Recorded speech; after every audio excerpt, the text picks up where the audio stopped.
Hey everyone, I hope this video finds you well. It's John Craig.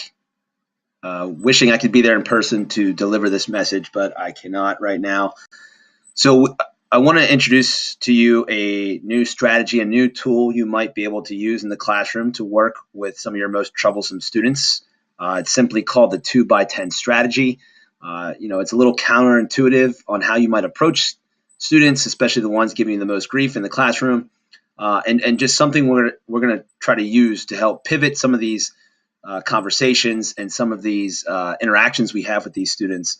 But I wanted to start it off with a little inspiration. One of the most famous TED Talks of all time from Rita Pierson, an educator. This has over 3.5 million views. And it's about how every kid needs a champion. So I'll let Rita take it away.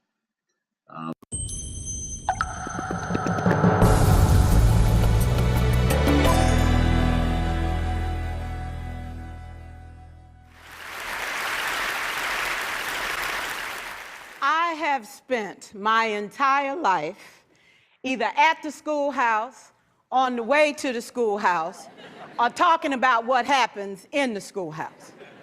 Both my parents were educators. My maternal grandparents were educators. And for the past 40 years, I've done the same thing.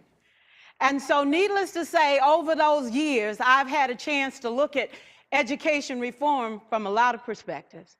Some of those reforms have been good, some of them have been not so good. And we know why kids drop out. We know why kids don't learn. It's either poverty, low attendance, negative peer influences. We know why.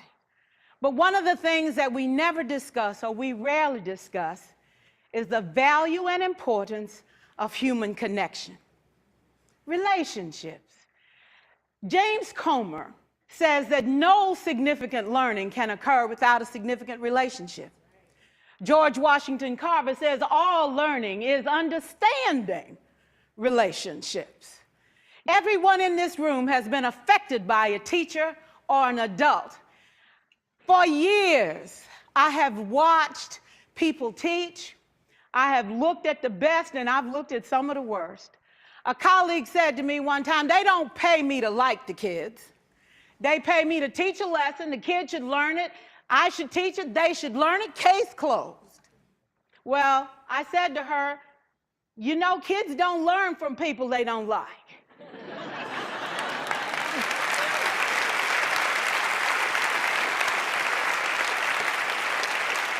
She said, that's just a bunch of hooey. And I said to her, well, your year is going to be long and arduous, dear. Needless to say, it was. Some people think that you can either have it in you to build a relationship or you don't. I think Stephen Covey had the right idea. He said you ought to just throw in a few simple things, like seeking first to understand as opposed to being understood. Simple things like apologizing. You ever thought about that? Tell a kid you're sorry, they're in shock. I taught a lesson once on ratios. I'm not real good with math, but I was working on it. And I got back and looked at that teacher edition. I taught the whole lesson wrong. So I came back to class the next day and I said, look, guys, I need to apologize. I taught the whole lesson wrong. I'm so sorry. They said, that's okay, Ms. Pearson. You were so excited. We just let you go.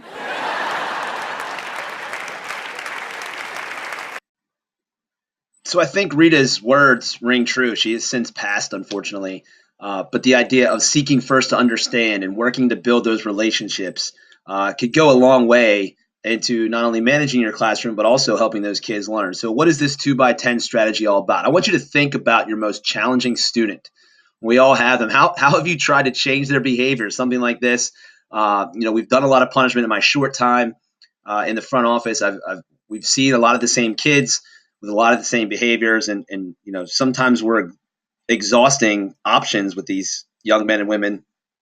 So maybe we need to pivot because some of these strategies might be seeming to hit a dead end. So let's try a simple thing is kind of the goal of this 2x10 strategy. And really what it comes down to is, and why it's called 2x10, is we're asking you to have a 2-minute conversation with your most troublesome student, the one you probably don't want to have that conversation with, for 10 days straight, school days that is, on any G-rated PG topic that they choose.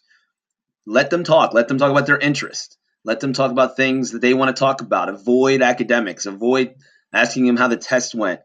Let them try to lead the conversation. And some, as you can see on the screen, some of these studies have seen success.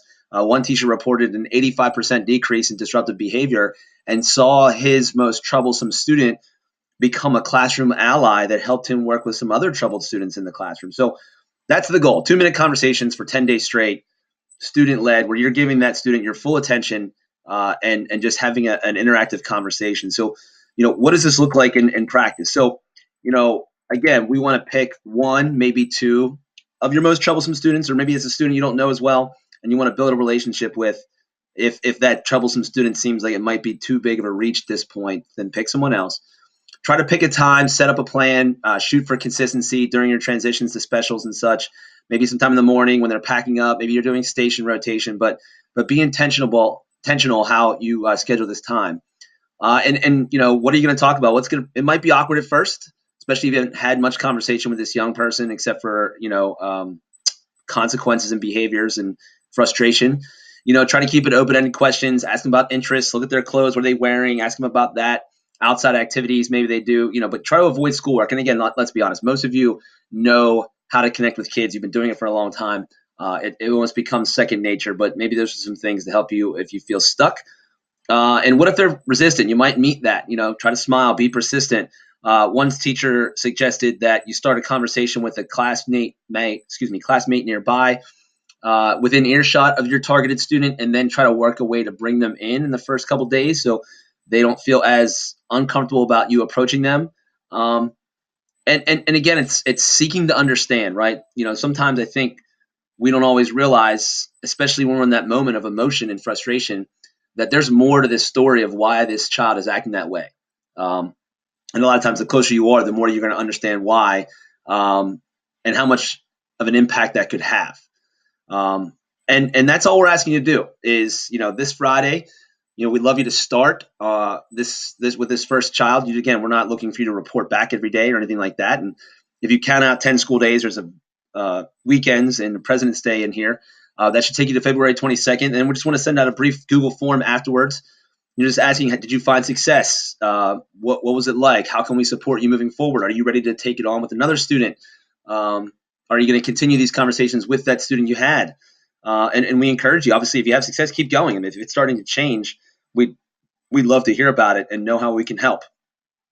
I've linked some resources in the top left-hand corner. If you have this presentation, you can check out more about what people are saying and how they've implemented this program from ASCD and other blogs. And again, thank you so much for doing what you do and what you do for kids.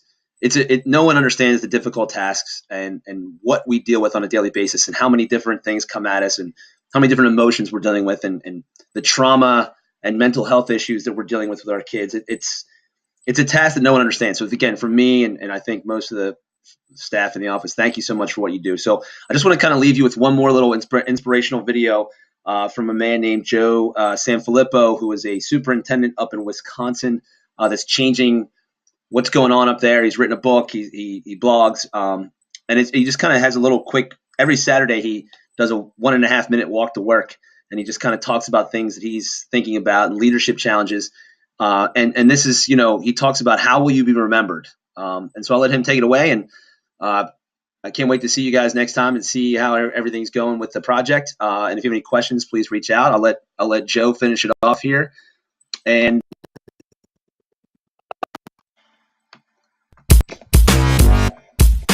all right, everybody, Saturday morning, Fall Creek, Wisconsin, 1 minute walk to work, and here's what I'm thinking about today. So first of all, it's 4 degrees out, which means that the 1 minute walk to work is going to turn into a 30-second drive to work very soon. Second thing I'm thinking about is that, I don't know if you've seen this aging challenge on social media, but it got me thinking about things years ago. And so before I was a principal and after I was a teacher, I was a counselor in Ashwaubenon, Wisconsin. So I used to go into classrooms, and when I went into classrooms, we'd do an icebreaker activity to kind of start. And one of the icebreaker activities that I did was I told kids we were going on this picnic, bring something to the picnic, but they had to figure out that the thing that they could bring had to start with the same letter as their first name. So, Peter could bring pizza, Sanfilippo could bring soda or whatever. And So anyway, so fast forward 10 years later, and I'm back in Ashwaubenon connecting with a former student who actually just graduated with an education degree. Congratulations, Jake.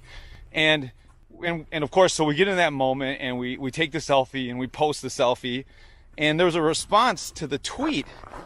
It said, "Are you bringing sandwiches to the picnic?" And I had to look at it for a second. And I'm thinking, what is he talking about? But then I realized that it was from the activity. Now, here's the thing about the activity. I did it one time, 10 years ago, and that's what the kid remembered. It got me to thinking, like, every interaction matters because we never know which one they're going to remember.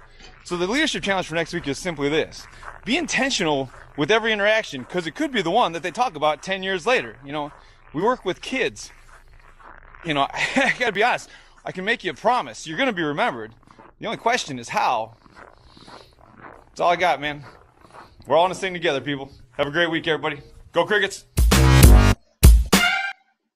All right, thanks, everybody. Have a good rest of your day.